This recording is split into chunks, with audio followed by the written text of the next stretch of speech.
The key allegations included, number one, unauthorized instruction where Lieutenant General Sibiya issued instruction to withdraw case dockets from the PKTT in KZN and brought them to Divisional Commissioner for Detectives. That is, the cases that were brought to the head office on 17th January.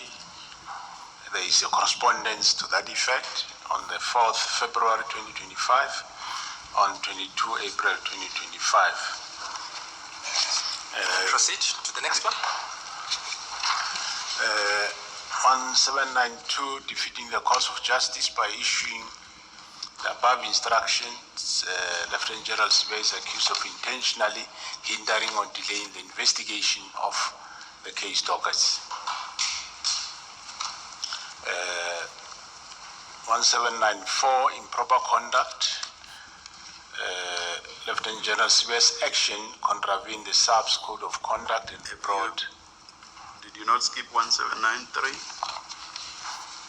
Oh, sorry, Commissioner. Yes, 1793, insubordination.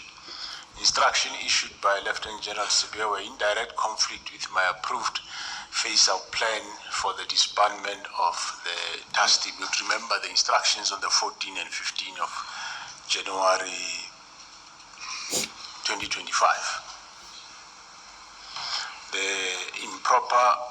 Number four, the improper conduct by Lieutenant General Sibiya's actions allegedly contravened the Code of Conduct and brought SAPS into disrepute. Number five.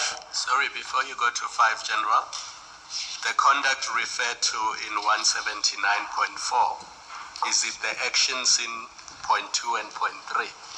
Which actions are you referring to in 179.4? It is the actions from actually 179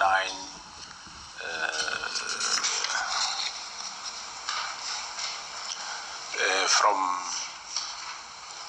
1791, those actions. And 1795, alleged association. There are unsubstantiated allegations that Lieutenant General Sibiya's association with individuals under investigation by SAPS, including Musi Matlala. This allegation, of course, requires further investigation. Okay, so that's what was being looked into. 180, you talk about the methodology that was adopted by the investigator. Then if I can ask you to deal with paragraph 181. The investigation reviewed multiple pieces of correspondence, including emails and letters, to understand the directives issued by Lieutenant General Sibiya and their impact on the disbandment of the PKTT. Key communications from the Minister of Police, the National Commissioner, and Lieutenant General Sibiya were analyzed. Moreover, the dockets that were transferred to division detectives were also analyzed.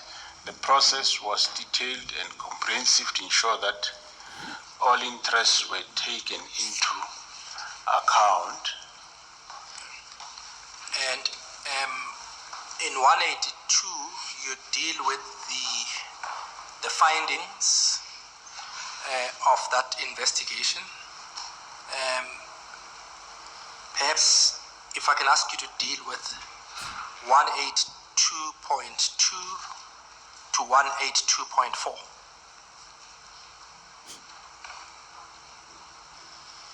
Uh, 182.2, the impact of the investigation. The unauthorized instruction issued by Lieutenant General Sibiya resulted in the hindrance and delay of investigations into political killings in KZN. Non-compliance with the National Commissioner's plan. The Lieutenant General Sibiya's actions were inconsistent with the phased-out plan approved by the National Commissioner presented to the Minister.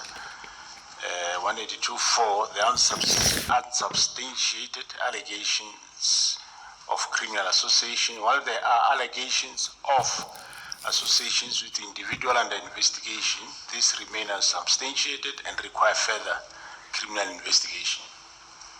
Okay. And then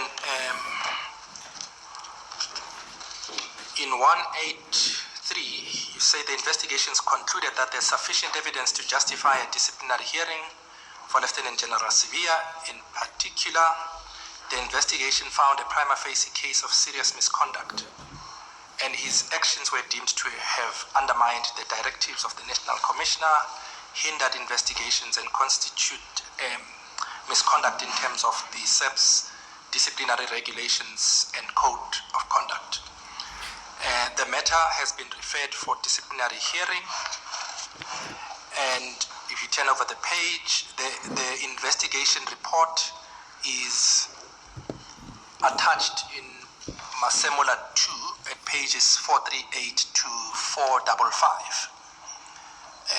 There's no need to go there.